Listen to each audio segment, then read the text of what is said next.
Coba bayangkan, sebuah dunia di mana setiap orang memiliki akses terhadap kekayaan. Gak ada lagi pengemis di jalanan, gak ada anak yang tidur dengan perut kosong, tidak ada ibu yang harus memilih antara membayar sekolah atau membeli makan malam. Kedengarannya seperti utopia, bukan? Tetapi jika dunia bisa seperti itu, mengapa kenyataannya justru sebaliknya? Mengapa kemiskinan masih merajalela, bahkan di era teknologi dan kemajuan luar biasa? Pertanyaan ini membawa kita ke sebuah perdebatan yang tajam dan kontroversial.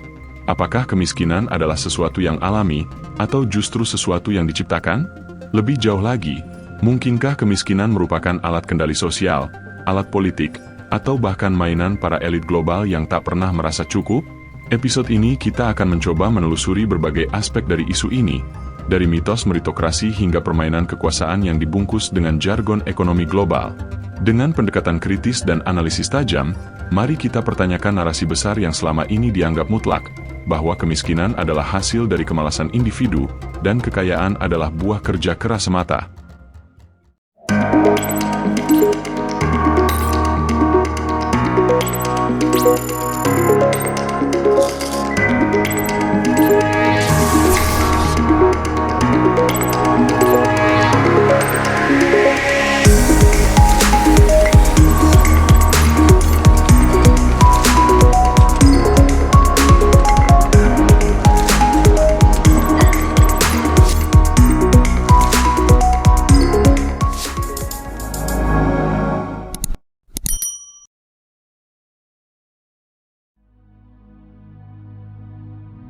Pertanyaan awal yang harus dijawab, mungkinkah semua orang menjadi kaya? Jika kita menggunakan definisi kaya secara sederhana, memiliki akses pada kebutuhan dasar, pendidikan, kesehatan, dan hiburan, maka jawaban idealnya adalah sangat mungkin. Dunia memiliki cukup sumber daya untuk memberi makan, mendidik, dan menyejahterakan seluruh umat manusia. Namun, sistem ekonomi global tidak dirancang untuk meratakan kekayaan. Sebaliknya, sistem ini dibangun di atas kompetisi, akumulasi, dan hierarki. Uang tidak diciptakan untuk dibagikan rata, melainkan untuk mengalir ke titik-titik tertentu yang bisa mengendalikannya. Dalam konteks ini, pertanyaan, apa jadinya dunia jika semua orang kaya? Bisa dianggap mengganggu status quo. Karena pada dasarnya, jika semua orang berada dalam posisi sejajar, maka tidak ada lagi yang bisa mengatur. Tidak ada yang bisa dijadikan buruh murah, tidak ada yang bisa dipaksa bekerja 12 jam sehari demi upah minimum. Tidak ada lagi struktur piramida ekonomi yang menopang kekuasaan segelintir orang di puncak. Salah satu narasi yang paling umum adalah bahwa kekayaan adalah hasil dari kerja keras. Narasi ini memang terdengar mulia dan memotivasi, tetapi juga menyesatkan. Apakah buruh tani di pedalaman Jawa yang bekerja dari pagi hingga malam tidak bekerja keras? Apakah tukang sapu jalanan yang tetap menyapu meski hujan deras tidak layak disebut pekerja keras? Meritokrasi adalah mitos yang digunakan untuk membenarkan kesenjangan. Ia menciptakan ilusi bahwa semua orang punya kesempatan yang sama, padahal kenyataannya, titik awal setiap orang berbeda. Ada yang lahir di keluarga konglomerat dengan akses pendidikan elit, ada yang lahir di daerah tanpa listrik. Ironisnya, narasi meritokrasi sering dikampanyekan oleh mereka yang sudah berada di atas, seolah ingin menutup mata dari kenyataan bahwa keberhasilan mereka bukan semata hasil kerja keras, tetapi juga hasil dari warisan, koneksi, dan sistem yang memihak.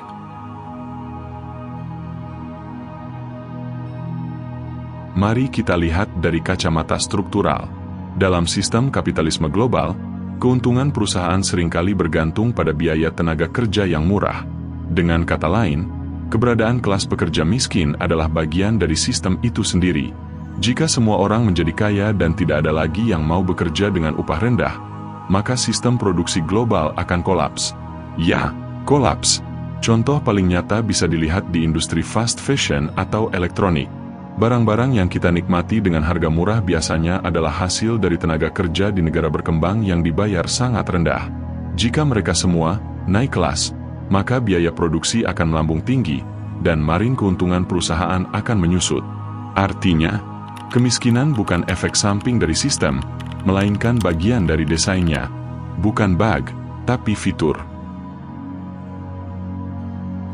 Ketika kita berbicara soal kemiskinan global, Sulit untuk tidak menyinggung aktor-aktor besar yang berperan dalam mengatur arus ekonomi dunia. Elit global bukan sekadar istilah konspiratif yang sering muncul di forum-forum gelap internet. Mereka nyata. Mereka adalah korporasi raksasa, bank internasional, lembaga donor, bahkan negara-negara adidaya yang memegang kendali atas arah kebijakan ekonomi dunia. Lihat saja bagaimana IMF, International Monetary Fund, dan World Bank bekerja. Di balik nama yang terdengar mulia, kedua lembaga ini sering menjadi alat tekanan ekonomi terhadap negara-negara berkembang. Mereka menawarkan bantuan dalam bentuk pinjaman, tapi dengan syarat-syarat yang seringkali merusak kedaulatan ekonomi, deregulasi pasar, pemangkasan subsidi, privatisasi sektor publik, dan penghapusan proteksi terhadap industri lokal. Apa hasilnya? Negara-negara yang semula ingin dibantu justru masuk dalam siklus hutang yang tak berujung. Mereka dipaksa menyesuaikan diri dengan pasar global yang didominasi negara-negara maju. Ketergantungan terhadap ekspor bahan mentah makin besar, sementara nilai tambah ekonomi tetap dinikmati oleh negara-negara industri. Maka tak heran jika kita melihat peta kemiskinan dunia hampir selalu berhimpitan dengan sejarah kolonialisme. Afrika, Asia Tenggara, Amerika Latin, semua pernah dijajah secara fisik, dan kini dijajah secara ekonomi. Ilusi bantuan dan hutang yang membelenggu. Bantuan internasional sering dipromosikan sebagai bentuk solidaritas global. Kita disuguhi citra negara-negara maju yang murah hati, menyumbangkan miliaran dolar untuk pembangunan di negara miskin. Tapi benarkah demikian? Data menunjukkan bahwa untuk setiap $1 bantuan yang diberikan oleh negara maju kepada negara berkembang, ada sekitar $3 hingga $10 yang mengalir balik dalam bentuk bunga hutang, dividen perusahaan asing, repatriasi keuntungan, dan pembayaran royalti. Negara berkembang menjadi seperti ATM berjalan, ditolong dengan tangan kiri, tapi dijarah dengan tangan kanan. Hutang luar negeri juga menjadi alat politik. Negara-negara yang menolak tunduk pada syarat-syarat lembaga donor bisa diboikot secara ekonomi. Negara yang ingin nasionalisasi sumber dayanya bisa dianggap tidak bersahabat terhadap investor. Dengan kata lain, kemerdekaan ekonomi bisa digadaikan demi segenggam dolar. Apakah bantuan itu salah? Tidak selalu. Tapi sistem bantuannya seringkali dirancang agar negara penerima tetap berada dalam posisi lemah. Yang ditolong tidak boleh bangkit terlalu tinggi, cukup untuk bertahan, tapi tidak pernah benar-benar mandiri. Jika kita bicara mengenai teknologi teknologi seharusnya menjadi alat pembebasan. Misalnya dengan internet, pendidikan bisa diakses lebih luas, informasi bisa menjangkau pelosok, dan peluang kerja tidak lagi dibatasi lokasi. Tapi pada kenyataannya, teknologi justru memperdalam jurang ketimpangan itu. Negara-negara maju menguasai mayoritas paten, lisensi, dan riset teknologi. Mereka memiliki laboratorium, universitas unggulan, dan dana penelitian tak terbatas. Sementara negara-negara berkembang hanya menjadi konsumen teknologi, membeli perangkat keras dengan harga mahal, namun tak punya kontrol atas perangkat lunaknya. Lebih parah lagi, sistem digital saat ini juga dikuasai oleh segelintir korporasi, Google, Amazon, Microsoft, Apple, Facebook, Meta. Semuanya berbasis di negara tertentu dan memiliki pengaruh terhadap miliaran orang. Data yang seharusnya menjadi milik pengguna, kini menjadi komoditas yang dijual kepada pengiklan, pemerintah, bahkan lembaga keamanan. Jika dunia digital adalah tanah baru, maka kita sedang menyaksikan kolonialisme gelombang kedua. Tapi kali ini tanpa senjata. Cukup dengan algoritma dan kontrak lisensi. Lalu, apakah semua ini berarti dunia akan selamanya tidak adil? Apakah dunia tanpa kemiskinan hanya utopia murahan yang cocoknya dibicarakan dalam mimpi? Tidak juga. Tapi syaratnya satu, perubahan sistemik. Perubahan tidak cukup dilakukan lewat donasi, CSR, atau program pengentasan kemiskinan yang sekadar tambal sulam, sekadar omon-omon belaka dari generasi ke generasi di banyak negara. Yang dibutuhkan adalah restrukturisasi menyeluruh terhadap cara kita memandang ekonomi, kekayaan, dan pembangunan. Beberapa langkah yang layak dipertimbangkan. Pertama, redistribusi kekayaan melalui pajak progresif dan pembatasan monopoli. Kedua, pembatalan hutang luar negeri yang menghambat pembangunan berkelanjutan. Ketiga, sistem ekonomi lokal yang kuat, mandiri, dan berbasis komunitas. 4. teknologi terbuka dan kebijakan lisensi yang adil bagi negara-negara berkembang. 5. Keadilan ekologis. Pengakuan bahwa eksploitasi sumber daya di negara miskin seringkali demi kenyamanan hidup negara kaya. Namun, semua ini tidak akan datang dari atas. Elit global tidak akan secara sukarela menyerahkan kekuasaannya. Sejarah menunjukkan bahwa perubahan besar selalu datang dari bawah, dari gerakan sosial, perlawanan akar rumput, dan solidaritas lintas negara. Namun, apakah ada cara untuk mengatasi segala ketimpangan sosial, terutama kemiskinan ini di tengah-tengah masyarakat, tanpa sebuah revolusi berdarah-darah lagi dan lagi? Tentu saja ada.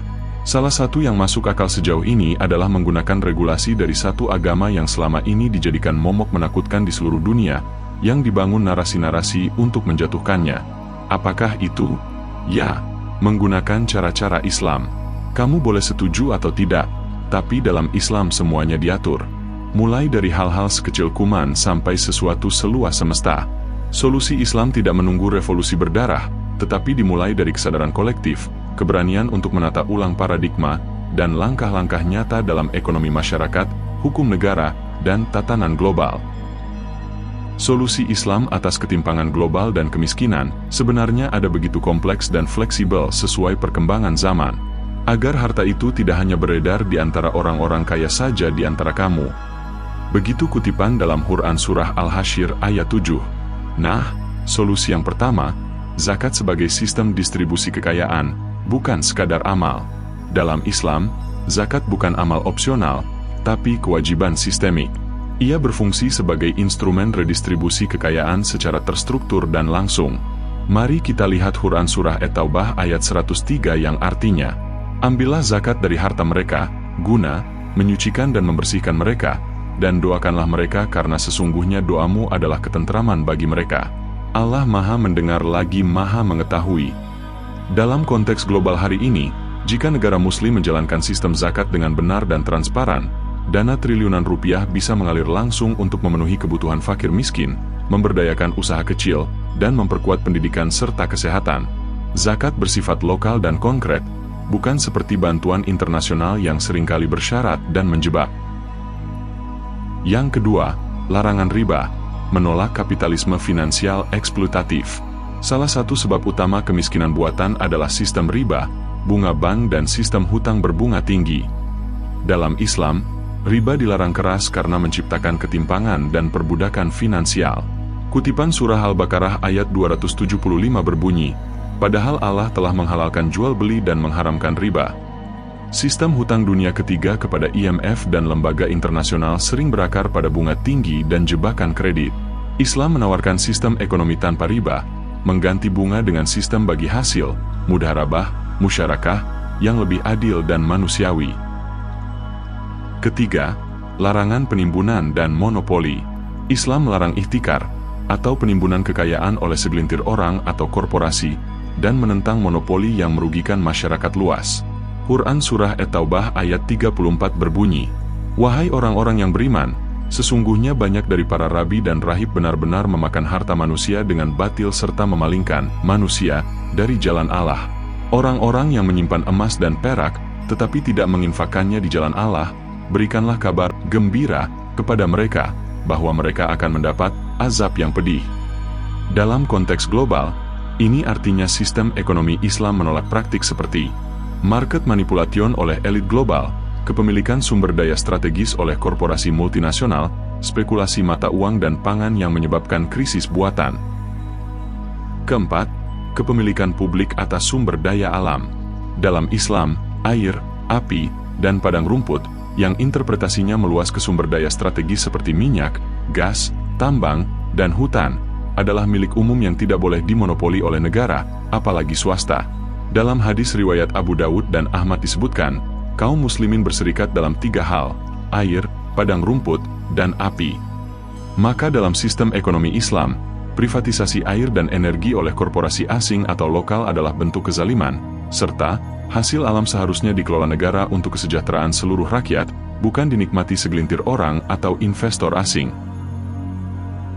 Kelima, wakaf, solusi sosial berkelanjutan.